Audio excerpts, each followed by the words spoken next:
One of the things, a role for yourselves could be about helping with data observation. So obviously, what are you looking at? So you're looking at your son and your daughter every day when they wake up, when they have breakfast, when they prepare, when they get to the event, how they do at the event, how they process that afterwards, how they come back home again, what they're like in that evening, the day after, 2 days after, 3 days after. The coaches are seeing a snapshot at the event. So you can imagine how important you could be for that data gathering element. The problem that we have is obviously at the event itself, you're both looking at the same thing but through slightly different lenses. And those lenses will be shaped by some of the social interactions, your experience. A gentleman said he's not been a cyclist, it's a totally new environment. Some of it could be about, the language that you use will be slightly different. Do you understand exactly what the coaches are talking about? The perspective about whether your child is happy or sad, doing well, not doing as well as you think that they should be doing. And then the actions that you see, again, you will perceive the interaction or the intervention of the coaches differently as well. So it's very difficult because this is where we can have conflict, can't we, about what we see. And the gentleman that said about events. From my perspective, I'm running events as well as I can. I've been here at 6:30 in the morning. I've set everything up. From the perspective of the parent who's turned up, they could be shouting and screaming. They're not happy with the event that they've come to.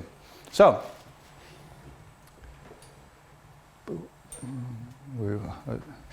the idea, or the hope obviously, is that we have coherence. Now, again, one of our C's, that the coach, the parent, all supporting the rider, in their wake, the rider driving things and you're supporting. And the communication is complementary support, everybody going in the same direction.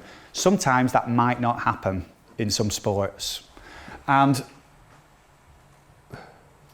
the reason is philosophy, values, beliefs, expectations, understanding, knowledge, emotional pressure, financial pressure. These could all be different lenses that focus us on how we're actually watching performance at the event.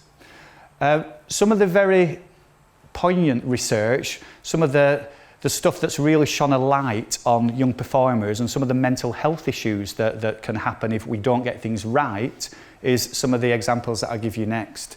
So some of the very common things that we have is, from a parent's perspective, this has come from 12 different sports. And the feedback is that coaches sometimes don't return our calls, our text messages, our emails. Is there a protocol, 24 hours, 48 hours? What should we expect as parents?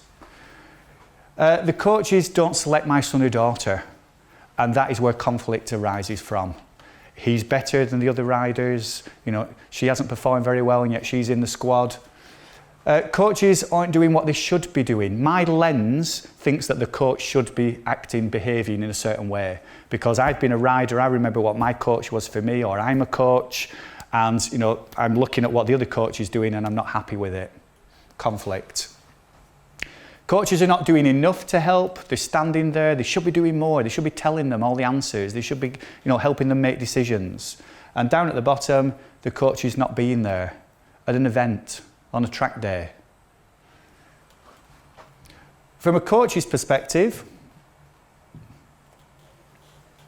these are some of the things, again, from 12 different sports about what frustrated the coaches.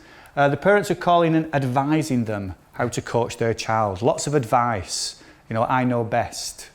The parents calling to find out why their son or daughter hasn't been selected. Does this go back to very clear selection guidelines being public, communicated, consistent, so that maybe we don't get these behaviours?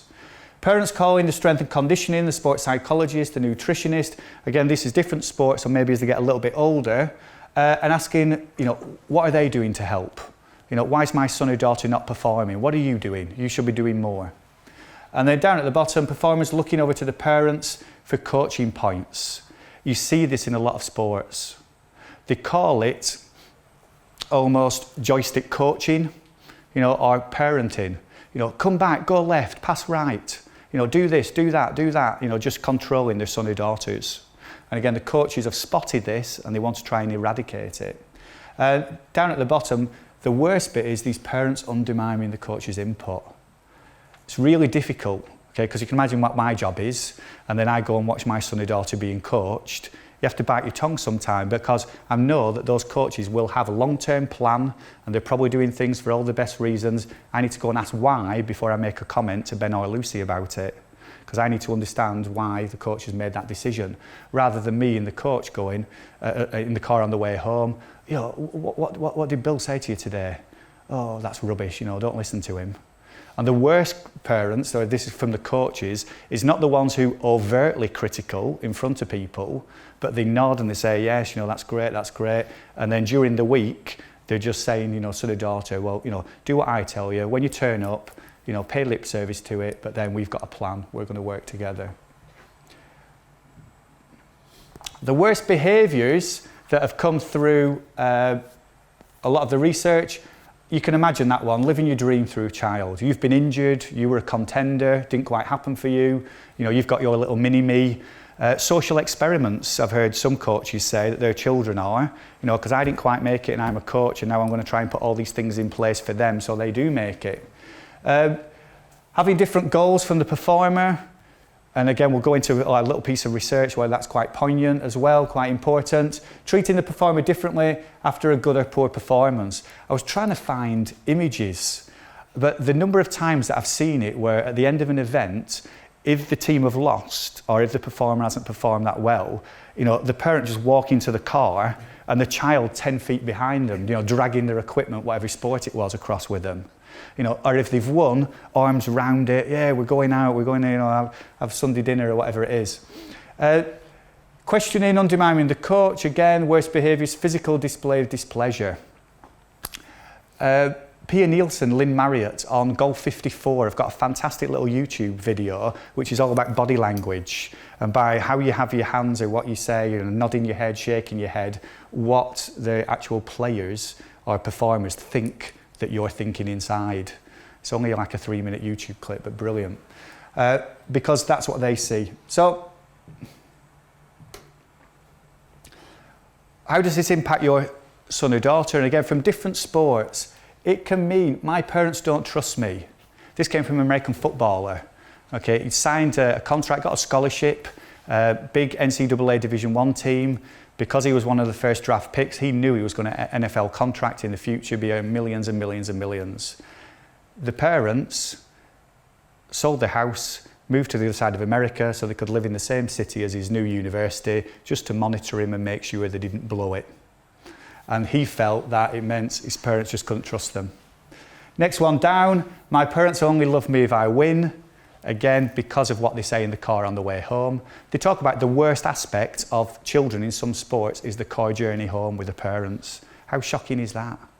Whereas again, an American talker, Andrew Brown, talks about, you know, the 6 most important words in sport. You know, I loved how you played today. You know, and that's it. I came as a parent, I love watching you play, and now I'm going home. Next one down, my squad are making fun of me. I wish my mum and dad would leave me alone a little. I worry about this because I used to coach my children's groups. And you worry, don't you, if you're the coach and the parent, you know, what will people think about you? Or the parent at the side is always handing drinks bottles and nutritional supplements and all the rest of it. I have to perform, it needs to be perfect. This could be a bit to do with that growth mindset, couldn't it? You're good, you're the best, you're in this squad, you're fantastic at cycling, you're doing really well. The amount of pressure that might build on the young performer. And down at the bottom, the one I think is really sad is I hope that that's good enough. If they don't understand, they're not performing for themselves, but for obviously somebody else, external, you know, that's a real worry and a real concern. So, how can we avoid conflict? These are some ideas that other sports have done, but it might be something for you to consider in British cycling as well. And again, if your sons or daughters play team sports, it's probably more prevalent because there has been a lot more conflict by parents with coaches. So the first one, do you have an agreed communication strategy? What should we communicate about as parents with the coach? How should we do it? When are we allowed to do it, or should we do it, or when shouldn't we do it? Who with? For what purpose and why? The next one down, could we have very clearly defined roles and responsibilities? Some sports create job descriptions for parents job descriptions for coaches, which really clearly defined, where the boundaries are and the expectations. Down at the bottom, are there agreeing working protocols, something to do with, the communication strategy, but other things as well. And they create a parents' charter. And the clubs put it up in the clubhouse when they arrive. All the parents see it, they all sign up to it. The coaches sign up to it, the riders sign up to it. This could link to the mission of the club, and the aims and the values to it as well. So there's a lot of good practice out there that we need to share and communicate. All these things will be built in to the rider development programme. Apologies if this was a little bit not as relevant as you'd hoped. Hopefully the next little bit will be. But again, it's still teasing the same sort of things. If we're looking at the potential and whether you are the parent coach or the coach looking at it, yes, we've got this amazing potential of your son or daughter. And the research would say, unfortunately, there are things that interfere with that. So if we had 2 riders, they've got the same, potential, for the lifespan that's going through. And then if we look at the different ones, one of them almost achieves all their potential, the other one not quite as much. And you've probably seen this, again, depending on the age group of the riders that come to you. If you were talent ID is so difficult. If you were have to, put your money on who was going to make it, who wasn't, that's no way of living. So what we'd like you to do is think about the potential, and what do you think as parents or coaches, what do you think the interference could be that could be the limiter of potential? Because as a sport, we need to break down those barriers, get rid of those limiters. Very simple, primary school, I love going to schools. So if you just think about yourself, what you think in your situation is, the limiting the interference, just pair up with somebody on your table, have a chat with them. Only a couple of minutes on this. I mean, these are the issues that we need to be aware of when we're building this rider development plan, because there is the social side of it. What can parents do? Your role within this. Make sport fun if it's the social angle. And the next slide, Amanda Visek did a research project which I'll tell you about, what is fun? Do we ever ask the children what fun means? Oh, why do you come? Oh, it's fun, I like fun. What does it mean? We talked earlier about giving the gift of failure. So the expectations aren't that they have to succeed, they have to win every race and all the rest of it. We're challenging them to be the best that they can be, but they shouldn't feel that, that's not good enough or feel under pressure on the way home. Again, this table, perfect stress the process, not the outcomes. Winning and losing is great, depending how you perceive it. Right? Losing, against a really high quality field and you get a PB time and you do really, really well, it is a great learning experience. And down at the bottom, give them a wider perspective on life is the advice. This is Amanda Visek, that was commissioned by US Soccer to talk to over 1,000 children and find out what on earth does fun mean. And all the different national governing bodies are looking at this and saying, well, can we use this piece of research when we're working with youngsters here? They came out with 81 different self-determining factors, 11 groupings, but interestingly, friendship. What does fun mean to them? Some of them, it was challenge. I want to go and I feel that, I'm going to be really stretched and challenged and it's going to be difficult and I'm going to overcome barriers. Some people just, I want to be with my friends. The social groups were so important to them. Other ones down here about the coach. There's somebody there that genuinely wants me to get better, to be the best that I can be. Somebody else other than my parent, and I want to be in an environment that helps me be the best that I can be. It's a really interesting paper, and it's got advice for parents, it's got advice for coaches in there as well. The implications of what we've spoken about is, if we look here, you have your beliefs, the children are shaped by you and by society, by the friendship, etc. The coaches have got their beliefs. Then you have expectations of the coaching session, the training session is, so that what you see is coming from different perceptions. And then how you decide on what you've seen and how you're going to react, is crucial. Ultimately, between you as the parents, and sorry if you are the parent coach, are they similar or are they very different from one another? These expectations. And if they are, as a parent, you need to be able to intervene, whether, do you really understand what the aims and the values of British cycling are and the coaches, and are we aligned to those? Or what we're seeing and the decisions that are being made, do we need to have that communication strategy to be able to challenge ourselves and each other and the coaches? Why did this happen? How can we make it better next time? So that's how it wraps together a little bit. And one of the things is enhancing this quality support is where we want to align everything to. And there's just a little slide for you to consider. But there was a piece of research by Rosenfeld that said, right, let's look at what's happening at events. And we can give over here technical challenge, technical appreciation, emotional support, emotional challenge, listening support, and a shared social reality. All these things children need, value, they're important. But who should do what? And if we just went for a few categories, so if we had them down the left, we've got the coach or the parent, and we've got the parent over on the right-hand side, teammates within squads or the clubs that you're at, friends from school, boyfriends, girlfriends, huge, massive things. Over on the right-hand side, a strength and conditioning coach, a psychology coach. As you go up the level, you might have a private individual coach that you're turning to for your son or daughter. On these ones over on the left-hand side, who should be responsible for what? Should the coach be aware of all those things? Should the parent have knowledge and understanding of each of those and whose roles and responsibility it is? Can we really track what's happening, with our son and daughters and their friends, the way they interact now? So, if there'd been time, we would have asked you to come up with your own ideas. This is almost like a best fit model, where this idea of listening support, a teammate, a friend, a parent, strength and conditioning coach or other, I would say the coach should be there as well. I mean, this is quite an older piece of research. Now we've got humanistic coaching, where we're trying to develop the human being as good as they can possibly be. So surely we need to listen as coaches to the youngsters. The technical appreciation, this might be understanding all the techniques, riding techniques, the tactics, etc. And who should set those challenges? Maybe the rider themselves, the teammates, the coaches, setting technical challenges to do at training on race day. Emotional support, friend, parent. Could it be teammate, or should it be teammate in an individual sport? In a club setting, I would suggest definitely, because those social bonds of the club. We've got emotional challenge. This is a difficult one. What could emotional challenge be?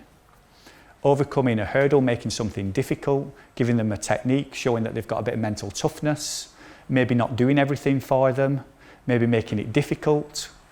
And then this shared social reality. If I've got worries about school, if I've got worries about, all the other things that are going on in my life, as a coach and a parent, we need to know that youngsters will be going to all these different areas to try and get different support.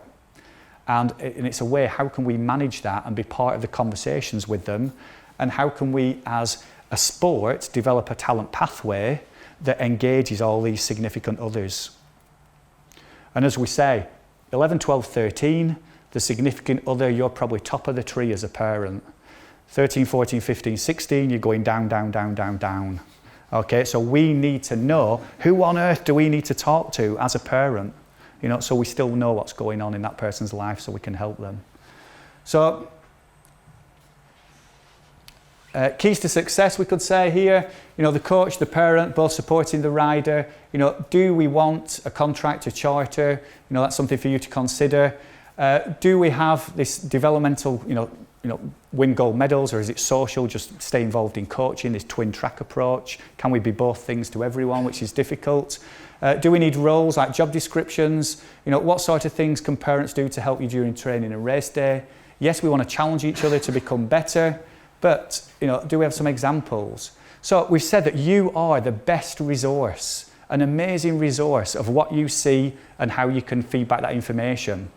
Could it be that when you go to an event, you're used as a data collection device? A coach can't be in all places at all times. So could you be there used to get split times? In football and rugby, they give the parents clickers, like nightclub door clickers, how many people come in, how many times does somebody lose possession, how many times do they make a good decision, how many times do they win a ruck, how many times is there a turnover? And then at the end of the game, the parents can give all that information back to the coach, And instead of the coach having to video the game and watch it all, he's got all this wonderful data. You know, could you be doing that within cycling? You know, is it a case of, you know, you've got phones or iPads, you could film different corners or different parts of the track. You know, wonderful what this gentleman said about, you know, so it starts a conversation with the rider. How do you think you went on? What do you think that you did? What were you aiming to do? Have a look at this. Do you think you did it? You know, is it about, you know, reporting back, looking at something specific? So the coach gives a technical challenge and you as a parent can help because, you know, the rider in the heat of competition might not be totally aware of what they did.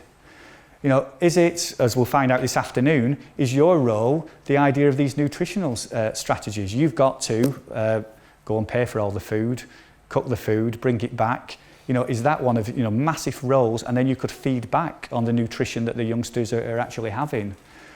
Is it about recording performance debriefs? So, you know, sometimes, you know, I remember when I was a performer, at the end, my coach would come up to me, ask me how I'd done. You know, an hour later, I couldn't remember what I'd said. I was so nervous, you know, whether adrenaline or anything else. Is it a case as parents, you could just, you know, there you've got a voice recorder, you know, and just feed back. You know, when you've calmed down a little bit during the week, you might want to listen and see that in a slightly different light. You know, as a coach, we should be helping the parent and rider to understand and buy into like the big plan that we've got for them, this holistic plan. It's all about working together. So thank you very much, obviously, for participating and listening so much. We'll have another 10-minute break, and then we've got to see how this all wraps together in the rider development plan. Everything that you've mentioned, I'm so pleased, because it all fits into some of the considerations that we need in this.